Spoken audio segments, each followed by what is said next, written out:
지난 시간까지 우리는 이 룻과 나오미 두 사람이 베들레헴에 돌아와서 정착하게 된 과정까지를 살펴보았습니다. 이 약속의 땅 베들레헴으로 돌아오긴 했지만 이 룻의 시어머니 나오미는 여전히 자신의 이 쓰디쓴 인생의 실패에 대한 깊은 좌절과 실망감에 젖어 있었고, 이 무엇보다 자신에게 이러한 크나큰 환난을 허락하신 하나님께 대한 원망을 가지고 있었습니다. 자신의 이 죄악의 깊이에 대한 회개보다는 하나님께서 어떻게 나에게 이런 것들을 허락하실 수 있는가? 내 죄에 비해서 나의 이 형벌이 너무 중하다라는 마음을 가지고 있었다는 것입니다. 자, 그럼에도 불구하고 나오미에게는 분명히 하나님의 은혜의 빛이 다시금 비추고 있었습니다. 이 나오미는 분명히 우상숭배가 가득했던 그 모압 땅을 벗어나서 약속의 땅인 가나안 땅, 그 중에서 그의 고향인 베들레헴으로 돌아왔고, 남편과 아들을 분명히 잃어버렸지만은 그 곁에 하나님을 믿는 며느리 룻을 얻었습니다. 자, 그리고 그들은 무엇보다 한 해의 첫 수확물인 보리의 추수가 시작되던 시기에 귀향했기 때문에 그들이 양식을 구하기에도 매우 수월했던 그런 시기에 돌아온 것이었습니다. 그러니까 나오미는 잘 모르고 있었지만 하나님께서는 그녀의 인생에 선한 일들을 이미 준비하고 계셨던 것입니다. 자, 룻기의 저자는 이렇게 밝은 미래가 다가올 것을 이렇게 암시하고 나서 곧바로 2장 1절부터 보아스를 소개하고 있습니다. 이 보아스는 이 나오미의 남편이었던 엘리멜렉의 친척이었고, 그래서 또한 그 지역에서 명망 있고 부유한 농부였습니다. 앞으로 우리가 살펴보겠지만은 이 보아스는 그의 성품으로 보나, 또한 그가 룻에게 해준 역할로 보나, 어디를 보나 모두 예수님의 모형이라고 할 만한 사람입니다. 또한 그가 예수님의 직계 조상이라는 것을 또한 보았을 때에도 그가 예수님의 모형이라는 것을 우리가 신학적으로 분명히 알 수가 있는 것입니다. 자, 보아스가 룻에게 해주었던 친절한 말과 친절한 행동들, 그런 선행들은 모두 예수 그리스도께서 우리 죄인들에게 베푸신 그 은혜를 떠올리게 하는 것들입니다. 자, 보아스는 그런데 이 큰 부자였을 뿐만 아니라 대단히 경건한 믿음을 가진 사람이었습니다. 우리가 알다시피 이 대체로 부유함과 경건함을 함께 가진 사람은 대단히 드문 것을 알 수 있죠. 그렇지만 이 보아스는 풍족한 부를 이루었음에도 불구하고 교만하지 않고 하나님을 경외하며 또 약한 자들을 선대하며 그들에게 친절과 또 도움을 베푸는 그런 너그러운 마음을 가진 사람이었던 것을 알 수 있습니다. 자, 베들레헴에 정착하자마자 룻은 이 자기의 시어머니 나오미에게 자기가 이삭을 주우러 다녀오도록 허락해달라고 말했습니다. 자, 원래 이스라엘에는 이 작물을 수확할 때에 가난한 사람과 외국인들, 거류민들을 위해서 밭의 모퉁이 부분을 수확하지 말고 남겨두고 또 땅에 떨어져 버린 이삭도 다 굳이 주워 모으지 말아라 라고 하는 율법이 이 레위기 말씀에 분명히 기록되어 있었습니다. 자, 이것은 분명히 하나님께서 명령하신 법이었습니다. 그렇지만 고약한 지주들, 좀 마음이 나쁜 사람들은 이 가난한 사람들이 이삭 줍는 것을 못마땅해 하고 그것을 허용하지 않고 다 주워버리는 그런 경우도 많이 있었다고 합니다. 더군다나 룻은 이 그냥 과부도 아니고 이방인인 모압 사람이었기 때문에 자칫 잘못하면 좀 나쁜 사람에게 걸려서 괴롭힘을 당하거나 욕을 먹고 쫓겨나는 그런 곤란한 상황을 겪을 수가 있었습니다. 그렇지만 룻은 하나님을 믿고서 용기를 내었습니다. 그리고 생계를 위해서 자신이 그 당시에 할 수 있었던 유일한 일, 이 이삭 줍기를 하기 위해서 집을 나선 것입니다. 여기서 우리는 이 룻이 회심한 성도로서 가진 신앙에 대해서도 볼 수가 있습니다. 그렇지만 무엇보다 그녀가 시어머니를 섬김으로써 하나님의 계명에 순종한 것을 또한 발견할 수가 있는 것입니다. 이 룻이 십계명을 잘 알고 있었는지는 모르겠습니다. 그렇지만 그녀는 이렇게 힘들고 어려운 상황 속에서도 자기 시어머니를 극진히 모심으로써 하나님께서 기뻐하시는 이 계명을 순종하는 일을 한 것입니다. 자, 룻이 순종한 계명이 무엇입니까? 이 제5계명이 아닙니까? 이 제5계명, 부모를 공경하여라라는 이 계명은 출애굽기 20장 12절에 나와 있습니다.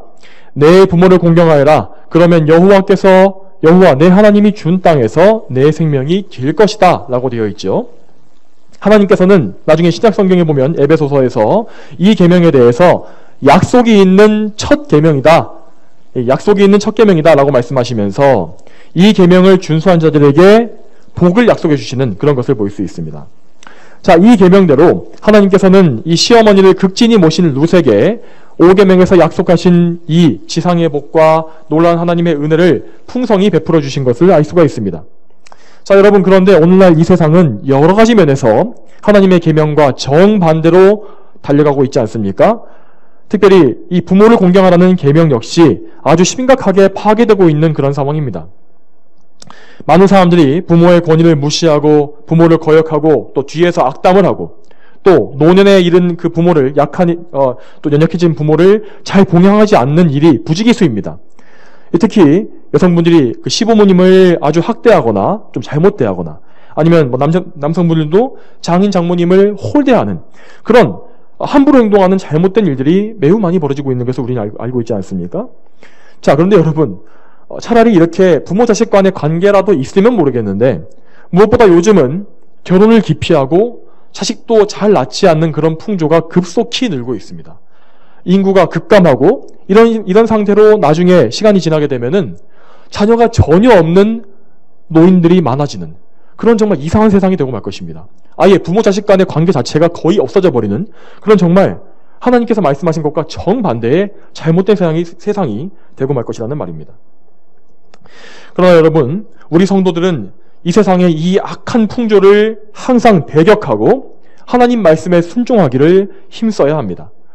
여러분, 특히 이 결혼 정년기에 되신 여러분들께서는 결혼을 해서 가정을 일구고 자식을 낳는 일을 이 기피하는 이런 풍조를 따르지 마시길 바랍니다. 항상 함께 하나님을 섬길 수 있는 거듭난 배우자를 만나게 해달라고 일찍부터 기도하시고 할 수 있는 한 자녀도 많이 생산하시길 바랍니다. 생육하고 번성하여서 땅에 가득해져라 라고 하신 그 하나님 말씀, 그 말씀에 순종하시기 바랍니다. 또한 여러분, 자식들 입장에서 부모님을 공경하라는 계명을 철저히 또한 지키십시오. 아직 결혼하지 않으신 성도분들은 이 부모님의 말씀에 일체 순종함으로써 그분들께 기쁨을 드리십시오. 또한 결혼함으로써 부모를 떠난 후에도, 독립한 후에도 부모님에게 심려를 끼치거나 속상하시게 할 만한 일들을 하지 않기 위해서 힘쓰시길 바랍니다. 자, 물론 부모님께 순종하는 것과 하나님께 순종하는 것이 부딪히는 경우가 있는데 그럴 때는 무조건 우리는 하나님께 순종하는 길을 택해야 합니다. 그렇게 할 때에 부모님과의 관계 역시 지킬 수가 있는 것입니다. 이렇게 진리와 관련된 문제를 제외해 놓고는 우리는 항상 하지만 부모님을 잘 공경해야 합니다. 그래서 또한 무엇보다 부모님께서 노년에 이르셨을 때에 또한 더욱더 잘 모심으로써 이 룻과 같이 믿음의 길, 하나님을 기쁘시게 하는 그런 길을 갈 수 있도록 해야 할 것입니다. 자, 이어서 3절을 보게 되면 우리는 정말 중요한 말씀을 발견하게 됩니다. 자, 룻은 모든 것을 하나님의 섭리와 주권에 맡기고 이삭 주는 일을 시작했습니다. 자, 그런데 여기에서 룻이 알지 못하는 사이에 어떤 중요한 일이 벌어지고 있습니다. 자, 그 일이 여기에 한 단어로 표현되어 있습니다. 어떤 단어입니까? 뜻밖의 라는 단어이죠. 자, 이 말은 사람이 전혀 의도하지 않은 가운데 벌어진 어떤 일을 말하는 것입니다. 보통 사람들은 이것을 우연이라고 부르죠. 자, 그런데 우연이라는 말이 무엇입니까? 자, 사전에서 찾아보게 되면은 그것은 어떤 일이 아무 인과관계가 없이 그냥 일어났다라는 의미입니다. 자, 그러나 여러분, 이거는 그냥 세상 사람들의 생각입니다. 하나님의 전적인 주권과 섭리를 인정하지 않는 세상 사람들이나 하는 그런 생각이란 말입니다. 그러니까 우리는 이 우연이라는 개념을 믿거나 받아들여서는 안 되는 것입니다. 아무 생각 없이 그런 말을 써서도 안 됩니다. 여러분, 성도의 삶에, 이 세상에 우연이란 존재하지 않습니다. 모든 일에는 하나님의 섭리와 역사가 있고 그래서 하나님의 존재하심과 섭리하심이 모든 일에 인과관계가 되는 것입니다. 정말 사소한 일들, 그러니까 나뭇잎이 하나가 떨어지는 일조차도 하나님의 섭리 없이는 벌어질 수가 없습니다. 아까 말씀드렸지만 그래서 우리 성도들은 우연이란 단어 자체를 일체 사용하지 말아야 합니다. 우리가 사용하는 단어 하나하나가 우리의 믿음을 반영하고 또 하나님의 영광을 드러내도록 해야 하기 때문입니다. 자, 아무튼 룻은 전혀 알지 못했지만은 하나님께서는 그의 발걸음을 인도하셔서 보아스의 밭에 가서 일할 수 있도록 하셨습니다. 자, 여기에 더해서 4절을 또 보게 되면은 하나님의 기막힌 섭리가 또 한 가지 일어나고 있는 것을 발견할 수 있습니다. 2장 4절에 그때 마침 보아스가 베들레헴에서 와서. 자, 여러분, 그때 마침이라고 번역되어 있는 이 단어의 원어를 직역하게 되면 자, 그런데 보아라 라는 말이 된다고 합니다. 자, 이렇게 말씀을 기록한 룻기의 저자의 의도가 무엇이겠습니까? 그것은 하나님께서 룻과 보아스의 발걸음을 각각 인도하셔서 그 당일에 밭에서 만나게 하신 이 놀라운 일을 주목하여 보아라 라는 뜻입니다. 이처럼 하나님의 섭리는 정말로 틀림이 없습니다. 하나님께서 특별한 섭리로 인도하지 않으셨다면 이날 룻은 분명히 다른 사람의 밭에 갔을 수도 있고 또한 보아스도 이날에 밭에 오지 않았을 수도 있습니다. 그러나 하나님께서는 놀라운 인도하심으로 이 룻이 일을 하기 위해 밭에 나간 이 첫째 날부터 아예 첫날에 곧장 보아스를 보내셔서 두 사람이 만나도록 섭리하신 것입니다.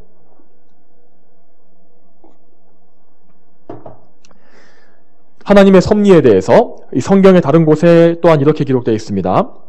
잠언 16장 9절에 이렇게 나와 있습니다. 사람이 마음으로 자기 길을 계획하나 그 걸음을 인도하시는 이는 여호와이시다. 이 말씀 그대로 그들의 보아스와 룻의 걸음을 인도하신 분이 바로 하나님이시지 않습니까? 또한 잠언 19장 21절에도 이렇게 나와 있습니다. 사람의 마음에 많은 계획이 있어도 결국 성취되는 것은 여호와의 뜻이다. 이 말씀과 같이 우리는 모든 상황 속에서 우리 자신의 힘과 계획에 의지하지 말고 항상 하나님의 선하신 섭리를 의지하고 믿는 그 믿음을 가져야 하는 것입니다. 여러분, 그런데 이 하나님의 섭리를 믿는다는 것을 잘못 이해하면 안 됩니다. 이것은 마치 그냥 나무 밑에 누워서 언젠간 열매가 떨어지겠지, 감이 떨어지겠지 하면서 입을 벌리고 누워있는 그런 것을 말하는 것이 아닙니다. 그냥 아무 일도 하지 않고 하나님께서 나를 인도해 주시겠지 라고 말하는 그런 무책임한 것이 이런 신앙이 아니라는 것입니다. 우리는 항상 우리의 주어진 상황에서 최선을 다하는 가운데 하나님의 선하심, 인도하심을 굳게 믿어야 합니다. 그래서 어떠한 상황이 올지라도 낙심하거나 혹은 교만해지지 않는 것이 바로 하나님의 섭리를 믿는 참된 신앙인 것입니다. 이것을 항상 우리가 기억하고 있어야 합니다. 우리가 얼마나 낙심하거나 또한 교만해지기가 쉽습니까? 일이 조금만 잘 되면은 마치 그것이 나의 이 노력 때문인 거라고 생각해서 들뜨고 자만해지고 그래서 한순간에 또 와르르 무너지는 그런 경험을 많이 하지 않습니까? 또 우리가 조금만 일이 잘 풀리지 않으면 낙심하고 불평하며 심지어 하나님께 원망하는 그런 일도 많지 않습니까? 이런 모든 것들은 하나님의 섭리를 믿는 것이 아닙니다. 룻과 같이 이렇게 인내하면서 꿋꿋하게 최선을 다해서 하나님 믿는 믿음 가운데 자신의 삶을 사는 것, 그런 가운데 순간순간 하나님을 바라보는 이것이 바로 하나님의 섭리에 의지하는 그 참된 믿음입니다. 자, 이제 2장 4절부터 그 이하를 연이어서 보겠습니다. 자, 보아스와 그의 일꾼들이 나누는 그 인사말을 좀 보시기 바랍니다. 보아스가 먼저 여호와께서 자네들과 함께 하시길 바라네 라고 말하자 또 일꾼들이 이렇게 말합니다. 여호와께서 어르신께 복 주시길 원합니다. 자, 인사말에서 이렇게 여호와 하나님의 동행하심과 복 주심을 비는 것은 히브리인들이 했던 전형적인 인사법 중에 하나였습니다. 자, 그런데 이것은 보통 친구나 동료들 같이 주로 대등한 관계에 있는 사람들 간에 행했던 인사말이라고 합니다.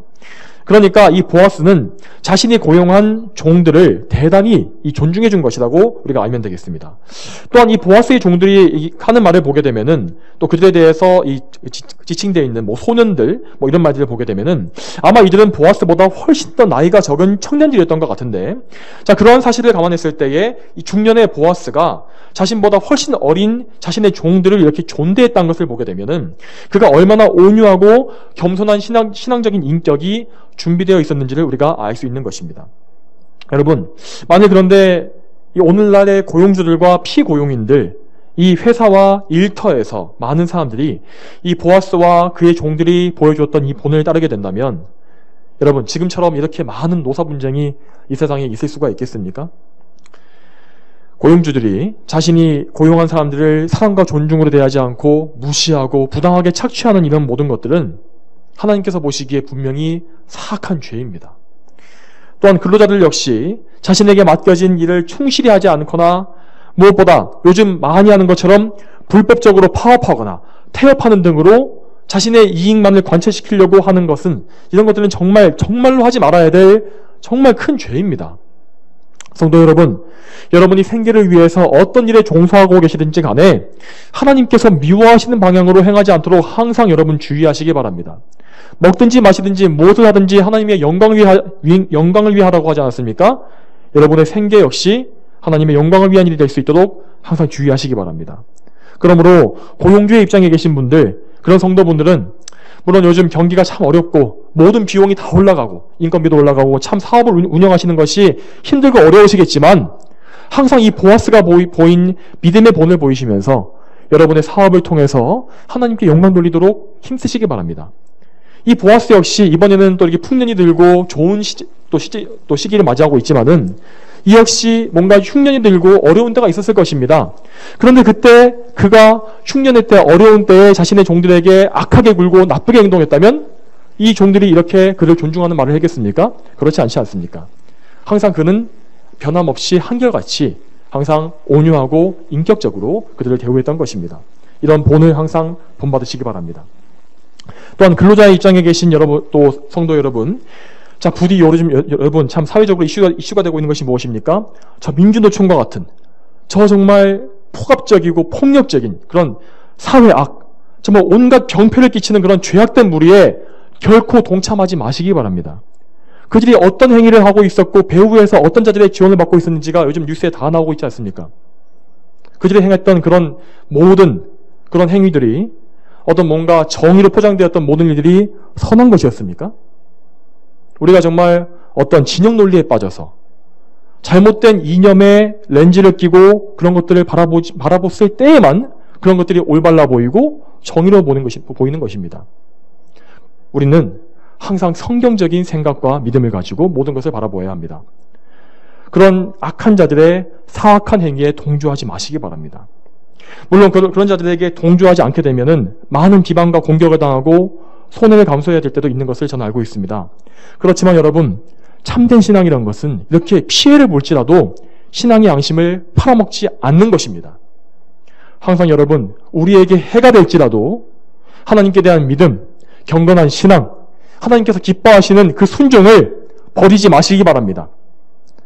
여러분께서 언제나 인내하시고 하나님을 의지하시게 되면 그분께서는 반드시 그 모든 환난과 어려움이 지나가게 하시고 반드시 여러분에게 길을 예비하시며 인도해 주실 것입니다.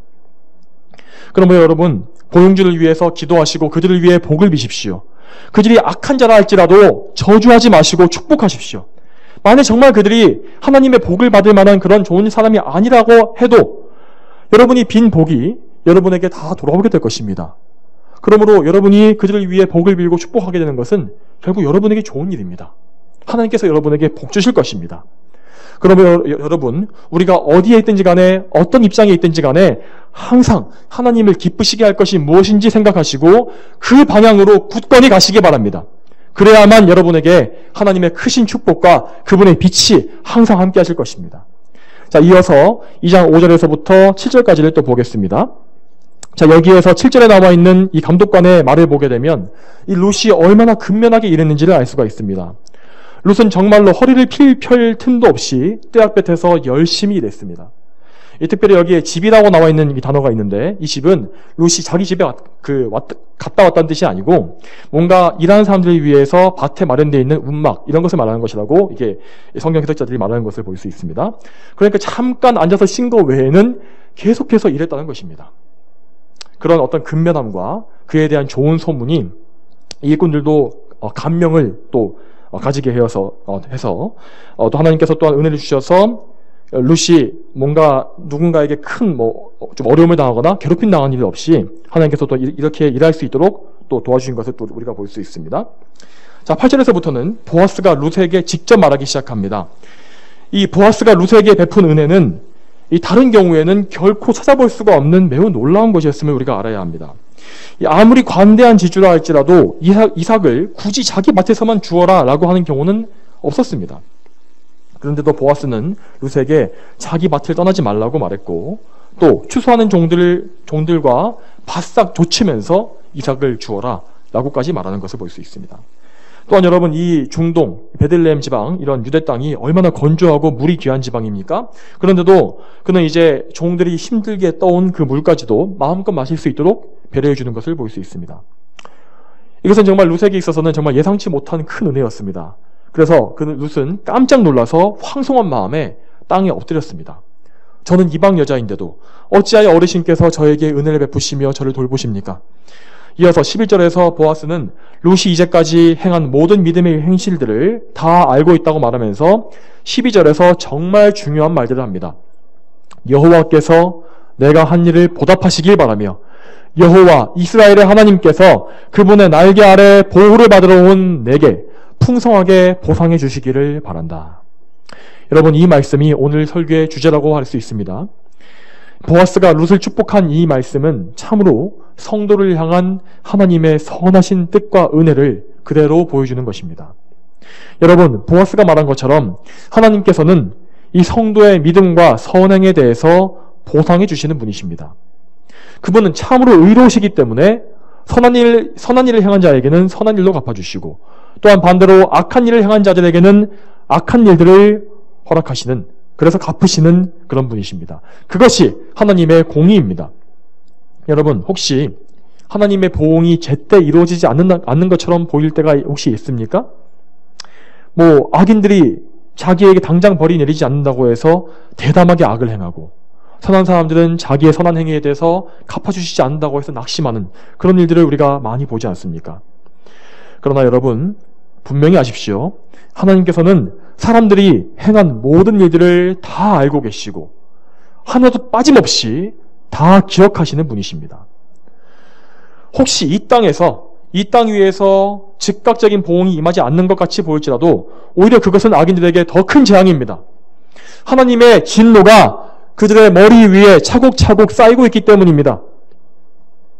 또한 하나님께서 그들의 악행을 하나도 잊지 아니하시고 다 기억하고 계십니다.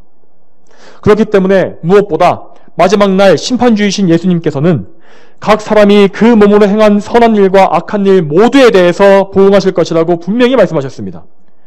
그러므로 우리 성도들만큼은 정말 늘 거룩한 두려움을 가지고 예수님의 심판대 앞에 설 날, 심판주이신 정말 신보좌 위에 앉으신 그 영광스러우신 두려우신 주님 앞에 설 그날을 항상 떨림으로 준비해야 합니다. 우리가 우리의 달려갈 길을 다 가고 심판주 예수님께 면류관을 받기 위해서 선한 행실과 거룩한 이 정절로 우리 자신을 항상 단장해야 하는 것입니다. 그러기 위해서 우리는 우리의 행위가 아니라, 우리의 의가 아니라 오직 예수님을 믿고 의지해야 합니다. 우리 스스로의 힘과 능력으로 우리 자신을 꾸밀 수가 없습니다. 하나님 앞에 우리의 허물도 가릴 수가 없습니다. 오직 우리 주 예수님의 보혈로 우리의 죄를 씻을 수 있고 그분께서 주신 의로만 우리의 허물을 다 덮을 수가 있는 것입니다. 성도 여러분, 날마다 우리는 죄를 짓지 않습니까? 그렇지만 또한 그리스도 예수님의 넘치는 은혜가 항상 우리와 함께 있다는 그 사실을 잊지 마시기 바랍니다. 그러므로 우리는 항상 예수님의 그 은혜에 의지해서 죄에서 돌이키고 하나님을 기쁘시게 할 만한 삶을 살기 위해 힘써야 하는 것입니다.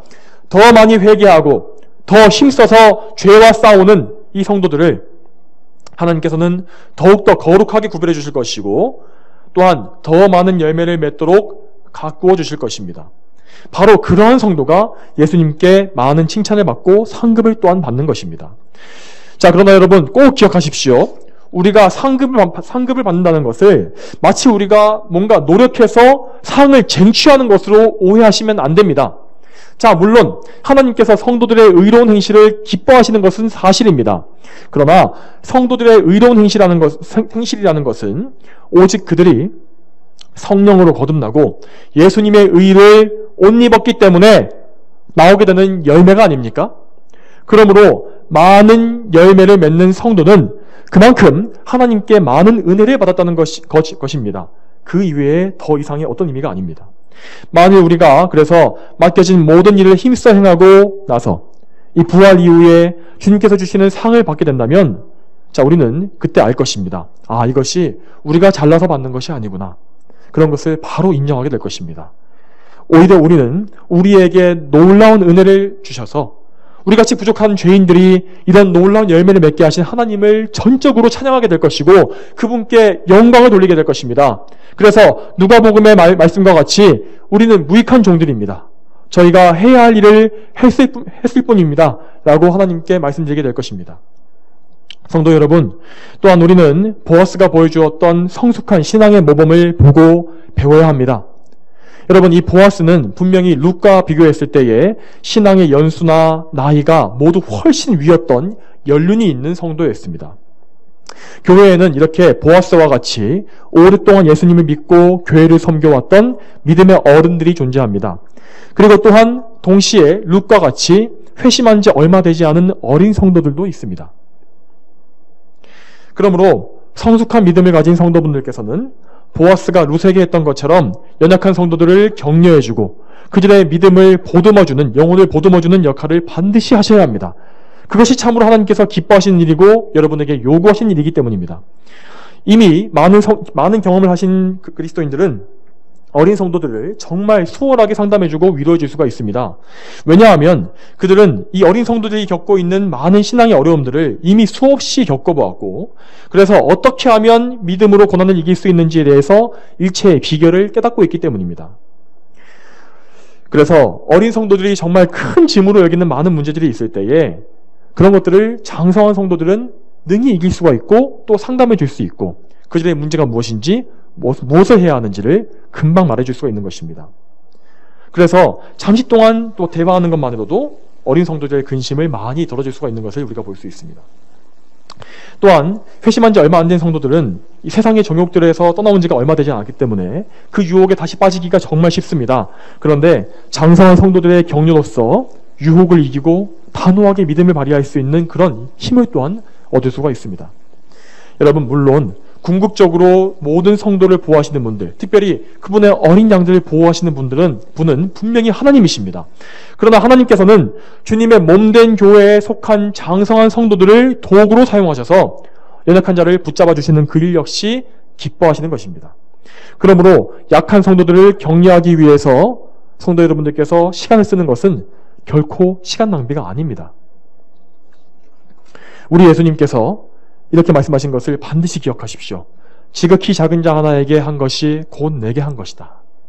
이 말씀이 바로 이런 것입니다. 여러분이 연약한 성도 한 명을 격려하고 돕는 것은 곧 여러분의 주님께 하는 일과 똑같다는 것입니다. 연약한 자를 선대하는 성도들은 하나님께로부터 그들 역시 긍휼과 선하심을 반드시 덧입게 될 것을 기억하시기 바랍니다. 또한 반대로 회심하신 지 얼마 되지 않은 성도 여러분, 그런 분들께서도 룻이 보여주었던 믿음의 본을 따르시기 바랍니다. 이 룻이 보여준 믿음은 정말 회심하지 않은 연약한 성도들이 가질 수 있는 최상의 순종과 믿음을 보여주는 것이라는 것을 우리가 알아야 합니다. 여러분께서 이 세상의 좋은 것들을 포기하는 것을 하나님께서 다 알고 계십니다. 또한 여러분들이 세상 친구들을 멀리하고 세상의 정욕을 피해서 하나님의 날개 아래에 피하여 온 것 역시 주님은 알고 계십니다. 시편 45편 10절에서 하나님께서 이렇게 말씀하십니다. 딸이여, 듣고 생각하고 귀를 기울이거라. 내 백성과 내 아버지의 집을 잊어버리거라. 이 말씀대로 여러분이 두고 온 세상의 즐거움을, 죄악된 즐거움을 전부 잊어버리시기 바랍니다. 여러분은 믿음의 조상 아브라함과 같이 하나님의 약속을 따라서, 그분의 말씀을 따라서 믿음의 여정길에 오른 나그네입니다. 이 세상에 정착한 정착민이 아니라 거류민이요 나그네와 같이 믿음의 여정을 따르는 그런 길을 가고 있다는 것을 알고 계셔야 합니다. 여러분, 이 나그네 길은 저 천국의 문에 입성하는 그날까지 계속 이어져야 하는 것입니다. 여러분, 아직까지 여러분 삶 속에서 뭔가 믿음의 혼란이나 외로움이 자주 찾아오는 그런 경우가 좀 있으시다면은 그러한 연약한 분들은 이 존 버닌이 쓴 철로역정을 반드시 한번 읽어보시기 바랍니다. 이 책에는 이 성도가 평생에 겪는 이 신앙 여정에 대해서 정말 잘 보여주는 좋은 말씀들이 가득 또 기록되어 있습니다. 그렇지만 여러분에게 가장 귀한 양식이 되고 영적인 강장제가 되는 그런 무기가 되는 유일한 책은 바로 이 성경 말씀이라는 것을 여러분 기억하시기 바랍니다. 이 성경은 그 전체가 모두 유일하신 하나님의 말씀이고 무하고 또 무한한 하나님의 능력이 있는 말씀입니다. 여러분, 하나님의 말씀은 여러분에게 생명을 줄 수 있는 영원한 생수입니다. 여러분, 오늘 읽은 이 룻기의 짧은 말씀만 보아도 이 성경 말씀이 얼마나 우리에게 풍성한 기쁨을 줄 수 있는지 여러분 알게 되지 않습니까? 그러므로 목마른 사슴이 시냇물을 찾기에 갈급함 같이 항상 갈급한 마음으로 하나님의 말씀을 찾고 구하시기 바랍니다. 하나님께서 주시는 기쁨과 평화를 여러분의 삶 속에서 가장 귀한 기쁨으로 여기시기 바랍니다. 그래서 항상 그분 안에서 기쁨을 찾으십시오. 세상에 다시 돌아가서 도움과 보호를 찾는 그런 옛적의 어리석은 행실을 버리시기 바랍니다. 하나님만 즐거워하고 그분 아래에서 보호하심을 바라는 참된 성도들을 하나님께서는 정말로 기뻐하십니다. 히브리서 11장 6절에 이렇게 나와 있습니다. 하나님께 나아가는 자는 하나님께서 계신 것과 하나님이 자신을 찾는 자들에게 상 주시는 분이심을 믿어야 한다. 이 말씀대로 여러분 모두가 하나님을 찾고 구하시게 되기를 바랍니다. 자, 이제 마지막으로 말씀을 맺겠습니다. 13절을 보겠습니다. 자, 룻은 이 보아스가 거저 베풀어준 은혜에 감사를 표현하고 있습니다. 룻은 보아스를 통해서 자신의 하나님께 대한 믿음에 대해서 응답을 받은 것입니다. 그는 정말로 눈에 보이는 어떤 약속이나 전망이 아무것도 없는 상태에서 오직 하나님을 믿는 믿음 하나로 시어머니 나오미를 따라서 베들레헴으로 온 것입니다. 룻은 이방인 과부로서 어쩌면 멸시를 당하고 곤란한 상황에 처할지도 모르는 두려움을 가지고 있었습니다. 그렇지만 오히려 첫날부터 생각지도 못한 하나님의 크신 은혜를 누리게 된 것이었습니다. 보아스를 통해서 룻은 하나님의 위로하심을 받았고 기쁨을 누리게 되었습니다. 여러분, 이 보아스와 룻의 관계를 통해서 우리는 무엇을 볼 수 있습니까? 바로 우리 주 예수 그리스도와 성도 간의 그 관계를 볼 수가 있습니다.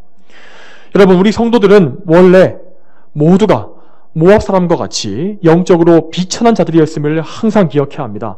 원래부터 우리가 잘난 성도가 아니었지 않습니까? 우리는 모두가 영적으로 버림받은 자들이었고 비천한 출신의 그러한 죄인들이었습니다. 우리는 원래 그리스도 밖에 있었고 이스라엘 백성에서 제외된 자들이었으며 약속의 언약들과 무관한 외인들이며 세상에서 소망도 없고 하나님도 없는 자들이었다고 에베소서 말씀에서 나와 있는 것을 볼 수 있지 않습니까? 그러나 우리는 이 소망 없는 세상에서 하나님의 부르심을 받았고 우리의 구원자, 우리의 소망이고 생명이신 예수님 앞으로 인도함 받은 것입니다. 잃어버린 자들이었던 우리에게 예수님께서 직접 오심으로 우리에게 은혜를 주시고 우리를 존귀한 하나님의 자녀로 입양될 수 있는 크신 은혜를 베풀어 주신 것입니다. 또한 그래서 하나님과 화평을 누리게 하심으로 참된 위로와 평안, 세상이 줄 수 없는 기쁨을 우리에게 주신 것입니다. 여러분, 그러므로 항상 이 사실을 다 기억하십시오. 우리의 원래의 상태와 지금 받고 있는 모든 은혜, 이 모든 것이 오직 하나님께로부터 온 것임을, 우리의 중보자여 구원자이신 예수 그리스도를 통하여서 온 것임을 기억하시고 예수님 앞에서 항상 자신을 겸손히 낮추시기 바랍니다. 항상 그리고 예수님께 은혜를 구하십시오.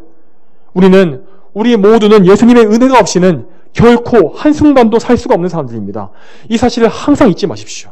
항상 주님의 은혜를 구하시고 주님 앞에서 모든 것을 받으시는 여러분 되시기 바랍니다. 오늘 살펴보았던 룻기의 말씀과 같이 저와 여러분 모두가 오직 예수 그리스도의 은혜 안에서 위로와 기쁨과 참된 평안을 늘 누릴 수 있게 되기를 소망합니다. 다 함께 기도하시겠습니다. 거룩하신 아버지 하나님, 오늘도 이 룻기의 말씀을 통하여서 우리가 얼마나 하나님의 크신 은혜를 받았으며 또한 하나님의 은혜 가운데에서 구원받고 이 룻과 같이 참 구원의 평안을 누릴 수 있다는 것을 알게 해주시니 감사드립니다. 아버지 하나님, 저희가 언제나 겸손하게 하시고 또한 언제나 저희가 룻과 같이 근면하고 성실하며 충성되게 믿음의 길을 갈 수 있도록 도와주시옵소서. 저희가 장성한 분량이 이르렀던지 아니면 반대로 약한 자이든지 저희가 항상 언제나 굳건한 믿음을 가지고 언제나 하나님을 신뢰하고 붙잡게 하시며 이 광야 같은 인생길 가운데에서 나그네의 길을 잘 가며 천국까지 안전하게 인도함 받을 수 있도록 도와주시기를 소망합니다. 감사드리며 예수님의 이름으로 기도 올렸습니다. 아멘.